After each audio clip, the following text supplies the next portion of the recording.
নমস্কার বন্ধুরা, আজকে কম তেলে বেগুন ভাজা হবে। এখানে হলুদ দিয়েছি, লবণ দিয়েছি অল্প, আধা চামচের কম, আর একটু চালের গুঁড়ি। এইভাবে একটু মেখে এখন রেখে দেব 2-3 মিনিট, তারপর ভাজা দিয়ে দেব।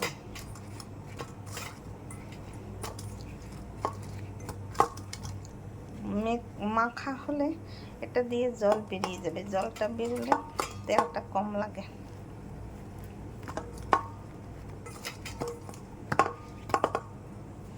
এখানে আমি ফ্রাই প্যান গরম দিয়েছি, একটু পরে ভাজা দিয়ে দেব। গরম হয়ে গেলে, গরম হয়ে গেছে ফ্রাই প্যানটা।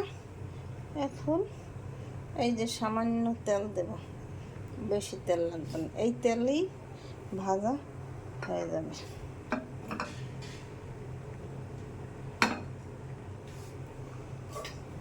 এই যে দেখুন, বেগুন থেকে অনেকগুলো জল বেরিয়েছে, ওই যে দেখুন।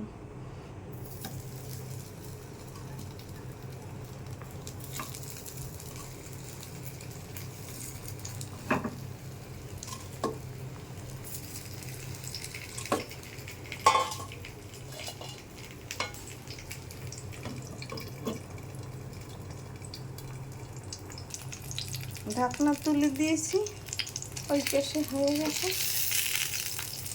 এইটা ফিরিয়ে দেব।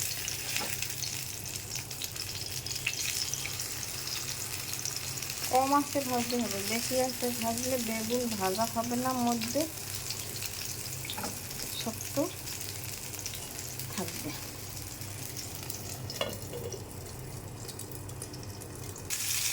এই যে দেখুন, আমার বেগুন ভাজা তৈরি হয়ে গেছে। আর একটু সময় লাগবে, একটুকু তেল টানে না, দেখুন কম তেলে ভাজা যায়। এইভাবে একটু চালের গুঁড়ি, হলুদ আর লবণ দিয়ে বেগুন ভাজা তাড়াতাড়ি হয়ে যায়, আর ভাজতেও সময় লাগে না। এই দেখুন, যেটুকু তেল দিয়েছে সেইটুকু রয়ে গেছে। একটু মেখে রেখে দিতে হয় 5 মিনিট, তাহলেই বেগুন থেকে জলটা বেরিয়ে গেলে তেলটা কম টানে। এইভাবে আপনারা ভেজে খেয়ে দেখবেন, খেতে সেই দুর্দান্ত স্বাদ লাগবে। এখন একটা পাত্রে তুলে নেব। এই যে আমি তুলে নিয়েছি।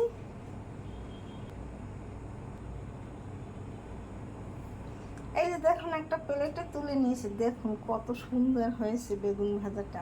সাথে যদি একটা কাঁচামরিচ আর গরম ভাত আর ঘি থাকে, তাহলে আর কথাই নাই। বেগুন ভাজাই খাওয়া হয়ে যায় 1 প্লেট ভাত। দেখুন দেখতে কত সুন্দর হয়েছে, খেতে সেই দুর্দান্ত স্বাদ লাগবে। আপনারা এইভাবে কম তেলে বেগুন ভেজে খেয়ে দেখবেন, খেতে খুব সুস্বাদু লাগবে। আমার চ্যানেলটিকে লাইক, কমেন্ট, শেয়ার দিয়ে পাশে থাকবেন। ধন্যবাদ। আমার ভিডিও ভালো লাগলে পাশে থাকবেন। Thank you.